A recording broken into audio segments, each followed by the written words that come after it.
Well, hello, we're back. We're working on this board. Remember we glued it up last night or yesterday? So here we are. It's all glued up. Stays nice and hard. Good stiff board. It's protected by this plastic so the foam won't peel away. What I'm doing here is putting some hard as nails basically, or Pro Select Extreme Grip Ultimate Grab Construction Adhesive. Okay, basically liquid nails, different brand, Sitka. Anyway, I'm putting it along the bottom edge and across the top edge here, and the way the van bends just a little bit, this won't bend with it, so I'm just gluing at the top and the bottom. I'm not going to glue along the sides. Once I get it in there, cracks hit or foam. But we're putting about a, well, actually getting too much down here, too wide. Wish I had a putty knife is what I was looking for. But scrape some of this off because I get too much on here. Kind of one of these deals. I had used this liquid nails before, and you know, you stick a nail before, and you know, you stick a nail in the nozzle. Well, it hardened up too much. I couldn't squeeze it out. When it was new, it was really hard. I couldn't hardly squeeze it out with the caulking gun. This right here. You know, you sit here trying to squeeze it out, it's just so stiff it won't come out.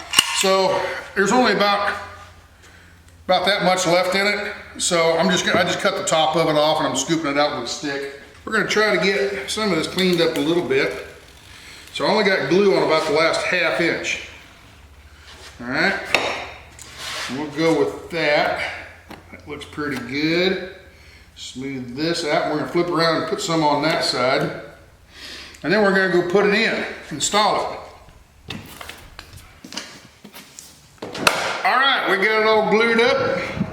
Let's go put it in the van. So here we go. Let's put her in straight the first time. There you go. Now that will eventually goop off if you don't put something against it. So, oh my, I need to, hold on.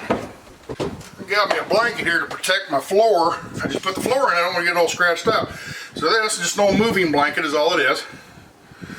So lay that right there. And I got this piece of pipe from when we built the shop. Big old piece of 4x4 metal girder, I guess, or whatever you call it, metal tubing. And we're gonna put that right in the center like that, and that'll push pressure on there until the glue dries. All right, we got that in. I think we got her all seated good. We got a little bit of a gap here, and we got a little bit of a gap here, but once that sets and all this glue is nice and dry, crack sealer foam, this stuff, a little squirt there, a little dab will do you, and we're done. And that's set in there good, just like the other two are. Now, right here is going to be the kitchenette, and I'm going to try to find some stainless steel. Don't know where to find that at, but I think I got an idea, but price. So we're going to see if we can't find some stainless steel to put up here, nice and shiny like a mirror, and that'll be the splash guard for the cooking, you know, for easy cleanup.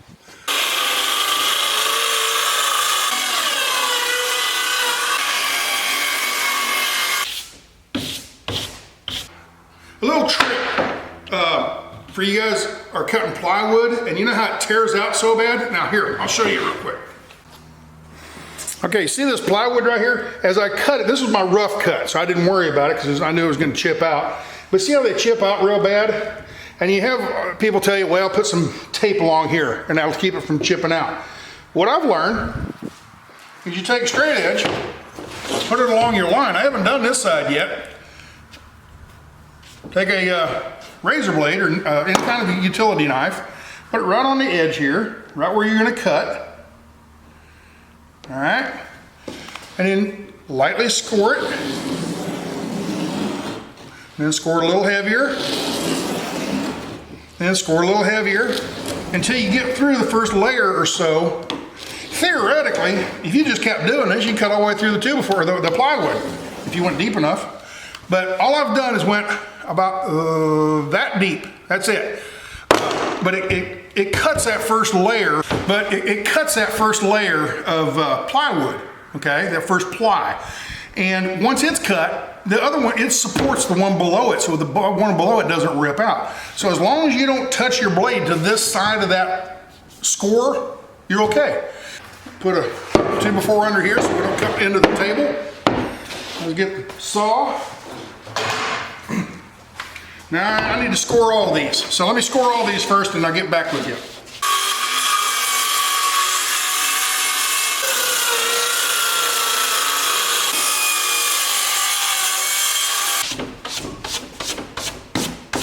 Now, see how when I scored that, I scored it right on the line, but I cut to the right.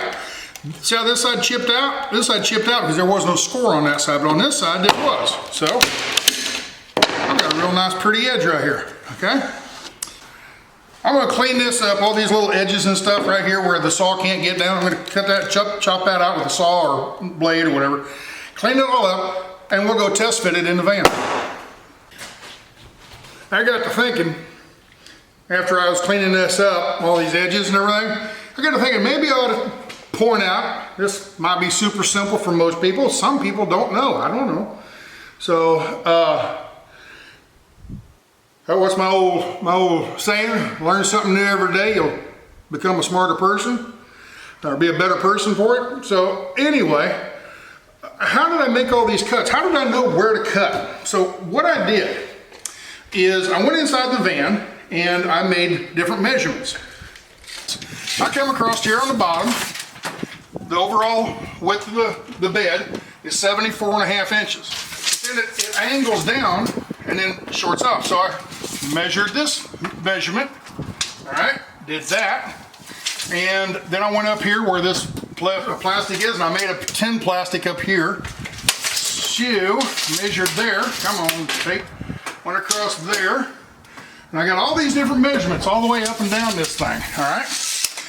Then I found a piece of scrap wood. This is part of that flooring we put in yesterday.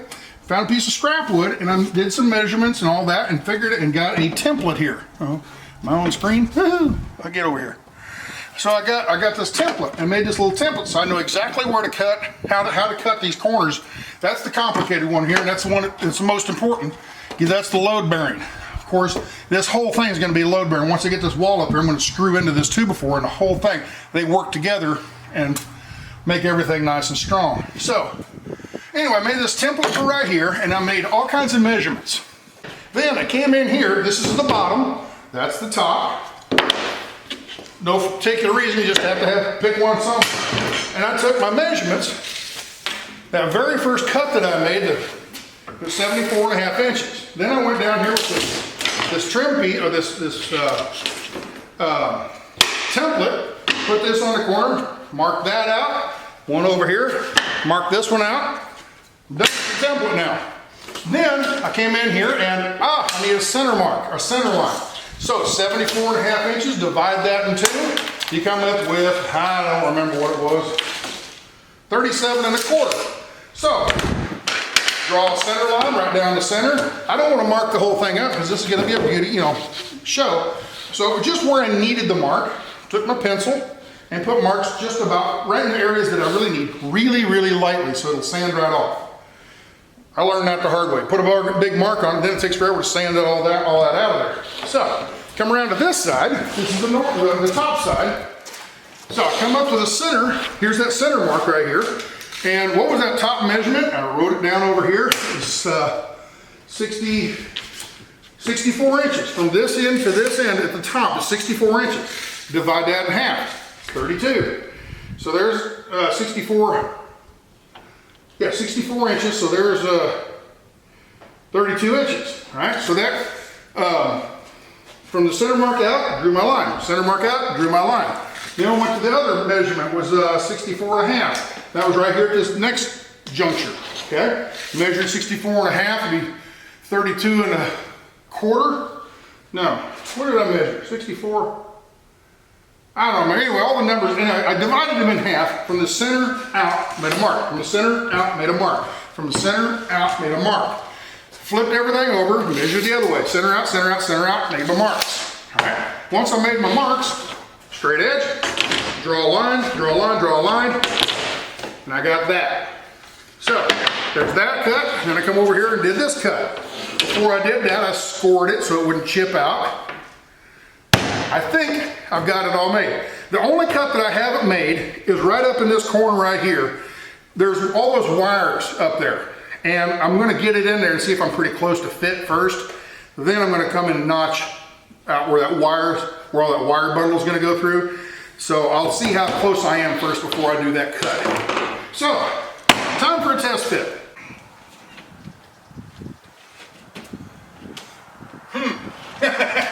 I figured that was gonna happen.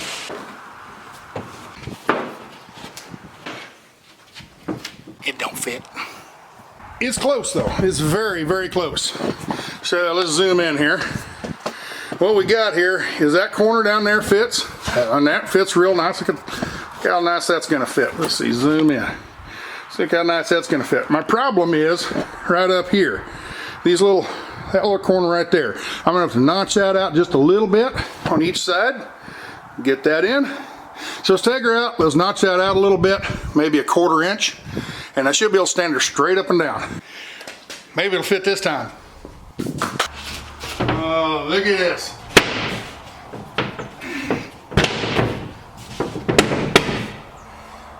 Nice and tight. Get nice and tight up there with the wires. Put that little notch up there. It fits right there. So we're getting ready to screw her in. So, see what it looks like from the inside. That's about what I thought. And let's see, try to get zoomed out here good enough for you. Anyway, that's about what I thought. There's the table or the bed. There's going to be this back wall. I don't think I'm going to have it go quite that high. I think about where this notch is right over here for the wiring, right where that little notch is, I think I'm going to cut it off about right there. But I got a little gap over here by the window, but I think I'm going to take this vent window out, or at least cover it up to here. So it's just this window, and frame it up or something, and cover that all up. I'm going to put more of this stuff back there, make another laminate, put it back there. That's why I left that gap there, because it's big enough to put that laminate in. And then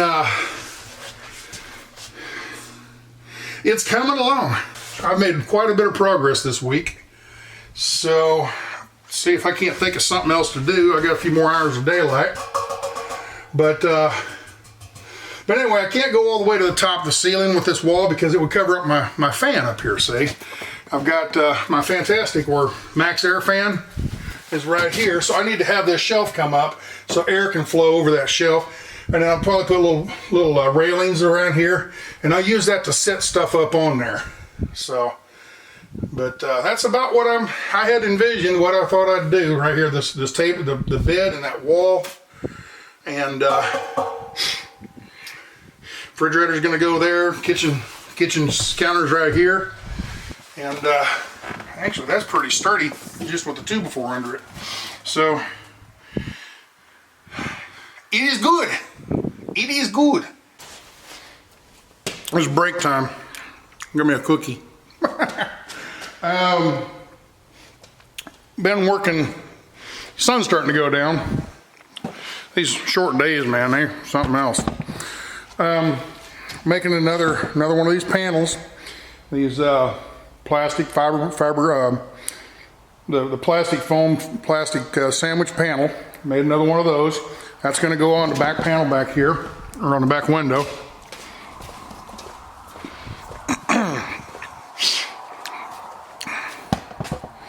It's going to go on this window right here, but it's only going to cover half of it. The other half where the window is, or the vent, the opening window, I'm going to leave that open so I can have a vent.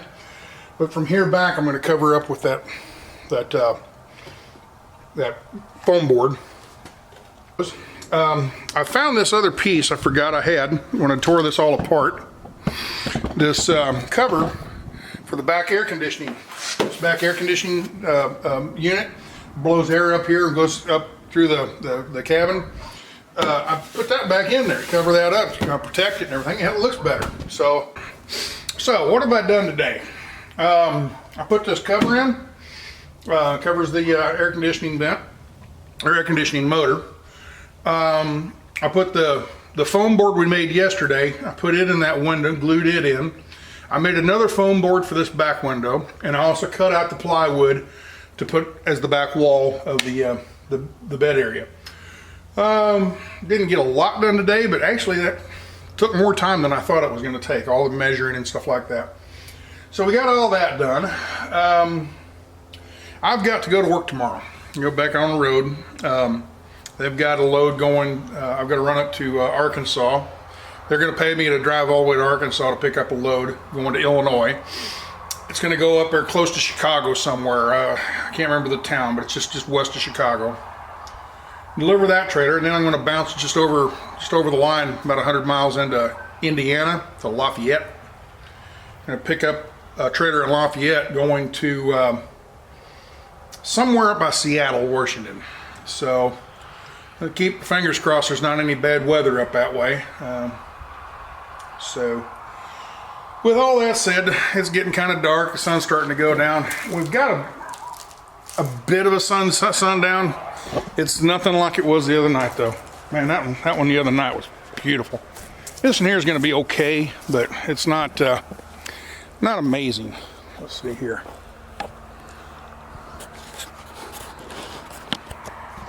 Get behind a tree here. So it's going to be nice, but not like the other night. The other night, man, it was just red. It was like the sky was on fire. So with that, I'm going to let you go, and we'll see you out on the highway tomorrow.